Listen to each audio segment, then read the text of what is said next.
Recorded Books and RB Digital present The Family Business 5, a family business novel by Carl Weber with LaJill Hunt, narrated by B. Lipton Bennett, Ace Bentley, Dylan Ford, Ebony Ford, Kendra Lynn, Ebony Mendez, Adam Osborne, Jason Thews, and Jules Williamson.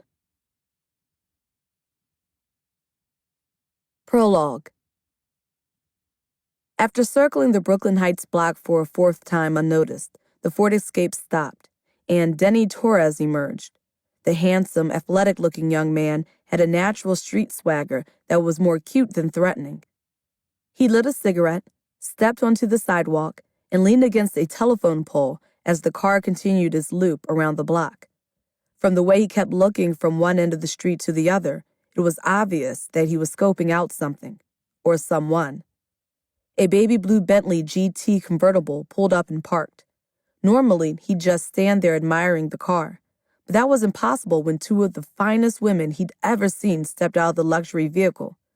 Paris Duncan, a mocha sister, with curly hair that fell past her shoulders and looks that rivaled any supermodel, was the passenger. The driver of the luxury car was her equally beautiful cousin, Sasha Duncan. Both women were dressed in designer jumpsuits and carried expensive handbags that matched their outfits. 12 o'clock, Paris mumbled, boldly studying Denny with seductive eyes. She glanced at her cousin, who hit the lock button for the Bentley as she gave Denny the once-over. "I do him," Sasha replied, walking around to the front of the car. "But he's more your type than mine." Realizing the women were checking him out, Denny squared his shoulders slightly and semi-posed. If they were window shopping, he was damn sure going to let them see the merchandise. Paris smiled, lifting her sunglasses before taking a second look. "Yeah, he's definitely my type, isn't he?" Paris was expecting her cousin to quickly co-sign, but instead she growled. "Damn it, I hate Brooklyn." Loud enough for half the block to hear. "What the hell, Sasha?" Paris yelled.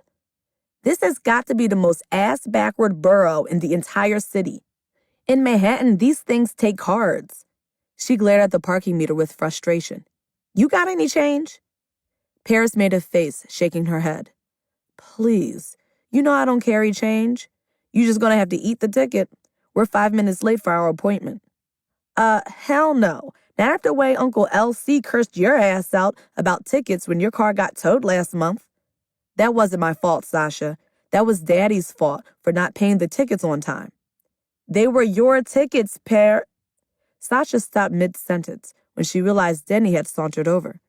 He smiled at them, but his attention was mostly on Paris as he put 4 quarters into the meter. "Here you go, Ma. That should hold you for an hour." Paris grinned seductively. "Thanks. Nice kicks. Those the new Jordans?" "Yeah, they just came out." Taking advantage of the moment, he reached into his hoodie and handed her a postcard flyer. "I'm a DJ at this new spot that just opened uptown. Y'all should come through for ladies' night. Let me buy you a drink." Paris casually took the postcard and said, "Maybe," before her and her cousin walked away giggling. Denny watched the ladies for a moment, then went back to his spot on the corner. He'd been so distracted by the girls that he almost forgot why he was there and what he was supposed to be doing. The Ford Escape circled back again, and Denny gave the driver a nod as he passed by slowly. The driver pulled into an empty spot, and Roman Johnson, an almond-colored man with a mustache and goatee, jumped out, wearing a brown UPS uniform and sunglasses. He headed up the block, carrying a box, and stopped in front of Louis Frank's Diamonds, a boutique jewelry store that catered mostly to entertainers and sports stars. Roman rang the bell and looked up at the security camera, lifting the box until a buzzer went off, unlocking the door.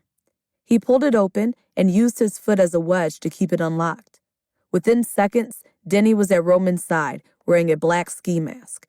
He pulled a large semi-automatic handgun from his waistband. Roman quickly removed his sunglasses and pulled down his brown skull cap, which turned out to be a ski mask as well. He opened the box, removing a sawed-off shotgun along with a large black satchel. Locked and loaded, they stepped into the jewelry store, which only had 2 customers, Sasha and Paris, and 4 employees, including the security guard. "Okay, everyone, hands up! This is a robbery, Roman announced, taking charge. He slid a shell into the shotgun chamber and pointed it at a female employee's head. To keep listening to this audiobook, I've left you a link in the description so you can do it, at no cost thanks to Audible's 30-day free trial.